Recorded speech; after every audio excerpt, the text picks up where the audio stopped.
I'm Edie Lush, Executive Editor of Hub Culture. Welcome to my boardroom. I've invited in here Olivier Wallien and Madeleine Wallien, co-founders of Wallein. So let's start with why you're here at COP. Well, we are here at COP because for us it's really important. We are a wetsuit brand and we make sustainable wetsuits for women. And we think sustainability goes hand in hand with creating beautiful partnerships. So that's what we're doing here at COP. So why does the world need another wetsuit brand? What's the problem with the wetsuit brands that we've all grown up with? Well, I mean, we started out as a wetsuit brand for women because we felt they were not catered to, because traditionally the wetsuit brand are very male focused. It's really male branded. There's a lot of black. There's not so much style. Mm-hmm. The fit isn't always great. But also we felt there was a big disconnect between the community and the brands because of the sustainability aspect, right? Mm-hmm. Because people use our products in the water. They're on the water the whole time, so they feel really connected to nature.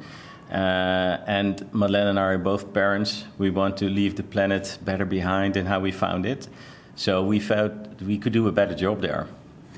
So tell me about the kind of secret, nasty story behind Neoprene, which I didn't even know about until I'd met you guys. You met us, yeah. Exactly. So tell me about what that story is. Well, yeah, there's a documentary maker from the UK. He's called Chris Nelson, and he made a documentary about a plant in Louisiana, and they're making neoprene. But the making of neoprene is actually causing cancer. So the emissions of the production process of neoprene is really bad for the environment and for people.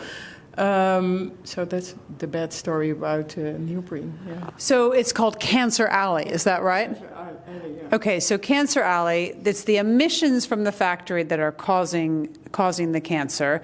And tell me what's the result? What's happened with DuPont? Don't they? I imagine it's a DuPont plant. And what's happened? What have they said as a result?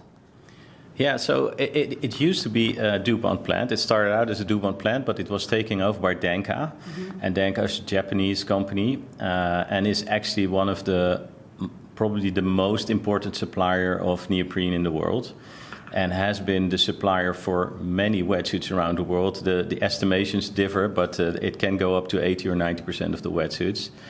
And so it has been proven by the EPA that they have been emitting toxic gases and that people are suffering from cancer around the plant. And actually, instead of trying to solve the problem, they have been fighting really hard to prove them wrong and to tell them that their measurements are wrong and that they are not guilty and stuff like that. So it's actually quite a horrible story if you think about it, especially because the people living around the factory are people that are not very wealthy. They have very low incomes. They do not have a lot of assets to help them to move the needle towards a better life. Yeah. Did you want to add something? No. I was agreeing. Okay. So what's the alternative? What's the alternative to neoprene? Yes. Yeah. Well, there's a beautiful alternative, and it's called Ulex. It's neoprene made out of natural rubber. It's the rubber that comes from plantations from a tree called a Hevea tree. And by using the natural rubber, it's more sustainable than the neoprene. And tell me a little about how flexible it is, how warm it is. What would a surfer say about this? Yeah, well, the surfers were a bit skeptic about it because the first generation of the foam was really stiff, but the second generation is much better. So if you use a wetsuit like thinner than 4 millimeters, the performance of the wetsuit is exactly the same. So that's really good, and it's also even I think the same. It gives the same warmth to the surfer. So it's actually a really good product to use. And surfer friends that I know will say that a lot of wetsuits are now recycled. Surely that's a good thing, right? If that were true, then it would be a good thing, but it's actually very difficult to recycle neoprene. So the actual material that your wetsuit is made of, it consists of 3 layers. The inner and the outer layer is a fabric.